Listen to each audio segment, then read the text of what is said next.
Oke teman-teman, selamat malam, salam sejahtera untuk kita semua.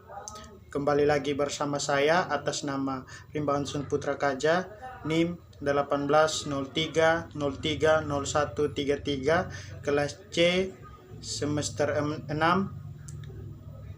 dari Prodi Sosiologi, Fakultas Ilmu Sosial dan Ilmu Politik, Universitas Nusa Cendana Kupang.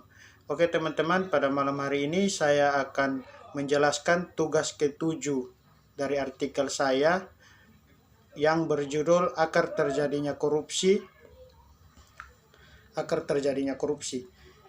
Saya mengambil kasusnya di NTT ya teman-teman. Oke, kita ke materinya teman-teman. Tindak korupsi di NTT lebih vulgar dan mengakar. Korupsi memang terjadi dan dilakukan oleh aparat pemerintah di tempat lain. Namun, di Nusa Tenggara Timur atau NTT ya teman-teman, pelakunya lebih nekat, vulgar, atau main babat saja. Demikian yang dikatakan oleh Bapak Martinus Suwasono, Kepala Badan Pengawasan Keuangan dan Pembangunan atau BPKP, Perwakilan Provinsi Nusa Tenggara Timur, sebagaimana dilansir oleh Harian Kompas pada 10 November 2003. Saya mengambil kasus ini ya teman-teman. Dalam kesempatan yang sama, di sini Bapak Martinus sebagaimana yang dilansir oleh Harian Suara Karya menandaskan bahwa saat ini tidak ada lagi perasaan malu mencuri uang negara dan menikmati fasilitas kedinasan untuk urusan keluarga dan kepentingan pribadi. Oke teman-teman, jadi di sini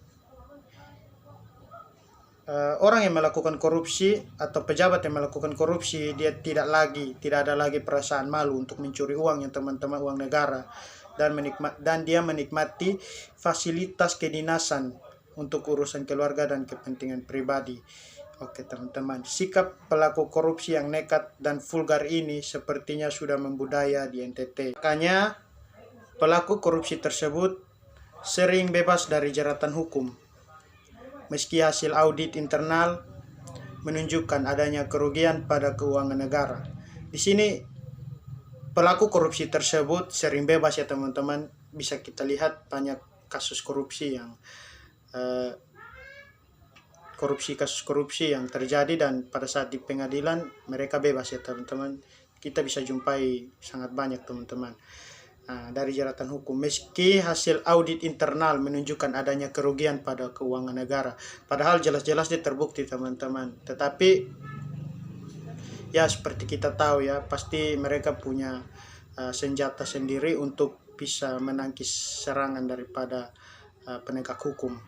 Oke teman-teman, menurut Bapak Martinus, selama 4 tahun bertugas di NTT, kasus korupsi relatif lebih banyak, cenderung meningkat dibandingkan periode sebelumnya. Untuk tahun 2003 saja tercatat 30 objek pemeriksaan yang diminta tim penyidik, jaksa dan polisi untuk diperiksa. Contoh kasusnya adalah kasus rumpon di Belu dengan nilai 4,3 miliar rupiah, rumpon di Kupang sebesar 3,8 miliar, dan kasus Rumah Sakit Umum Kupang sebesar 5,3 miliar, dan proyek sarana kesehatan sebesar 15 miliar ya teman-teman. Kita bisa lihat di sini uangnya bukan sedikit, uangnya sangat banyak ya teman-teman. Oke, korupsi saat ini sudah menjadi tren di mana-mana. Yang melakukan korupsi pun sudah tidak mengenal kelas dan strata lagi teman-teman. Mulai dari level menteri sampai kepada level kepala desa. Korupsi pun kini sudah mulai menjalar sampai ke penegak hukum dan swasta. Bahkan yang menyandang status PNS atau pegawai negeri sipil pun tanpa disadari dalam kesehariannya telah melakukan perilaku korupsi kecil-kecilan dengan modus terlambat masuk kantor dan cepat pulang sebelum waktunya, padahal telah digaji oleh negara dan jam kantor yang sudah ditentukan ya teman-teman. Perilaku memang sudah menggurita, perilaku korup memang sudah menggurita dan sudah menjadi kanker ganas stadium 4 yang susah disembuhkan. Dan yang lebih parah lagi, terduga korupsi pun tidak lagi punya rasa malu lagi tampil di depan publik. Lihat saja ketika mereka diwawancarai oleh awak media atau cetak maupun elektronik, mereka tidak menampakkan wajah penyesalan apalagi perasaan bersalah. Dan dengan enteng mereka menjawab, kan ini baru dugaan, belum tentu kami bersalah dan kita harus menjunjung tinggi asas praduga tak bersalah. Oke teman-teman, di sini kita bisa lihat bahwa memang banyak sekali kasus korupsi itu si pelaku dengan tegasnya biasa mengomong, kan ini kan baru dugaan, belum tentu bersalah dan kita harus menjunjung asas praduga tak bersalah. Di sini mereka memakai senjata ya teman-teman untuk mengelak begitu teman-teman. Oke, kita ke slide selanjutnya. Pentingnya pendidikan anti korupsi dalam menumbuhkan kesadaran hukum generasi muda untuk berperilaku anti koruptif. Dalam kaitannya dengan pencegahan korupsi, maka pembentukan karakter haruslah menjadi dasar utama pendidikan anti korupsi.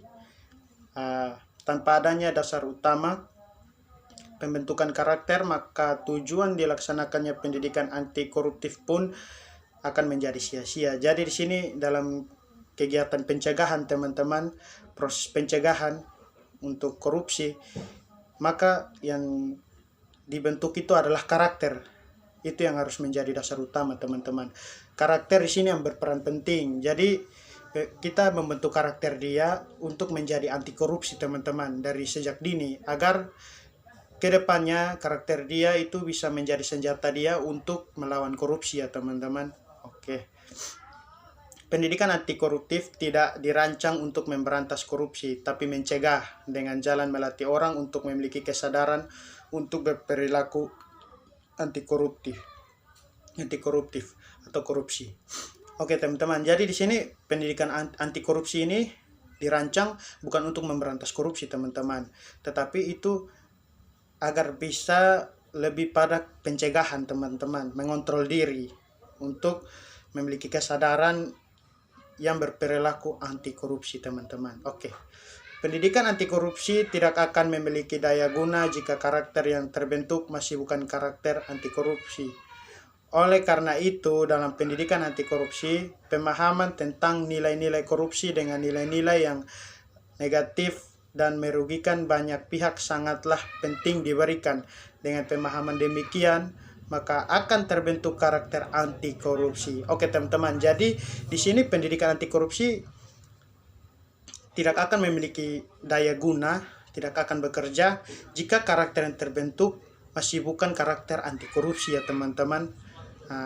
Oleh karena itu dalam pendidikan anti korupsi, pemahaman tentang nilai-nilai korupsi, di sini lebih pada pemahaman nilai-nilai korupsi sebagai nilai-nilai yang negatif. Itu yang harus kita tanamkan, dan merugikan banyak pihak sangatlah penting diberikan. Dengan pemahaman demikian, maka 100% pasti akan karakternya akan terbentuk menjadi karakter anti korupsi teman-teman. Oke teman-teman, sekian dari hasil penjelasan saya. Mungkin masih ada kekurangan, saya minta maaf. Terima kasih telah menyaksikan ini. Saya hanya berpesan agar kita bisa tetap untuk mengontrol diri kita dan selalu menanamkan budaya anti korupsi dalam kehidupan kita. Terima kasih teman-teman.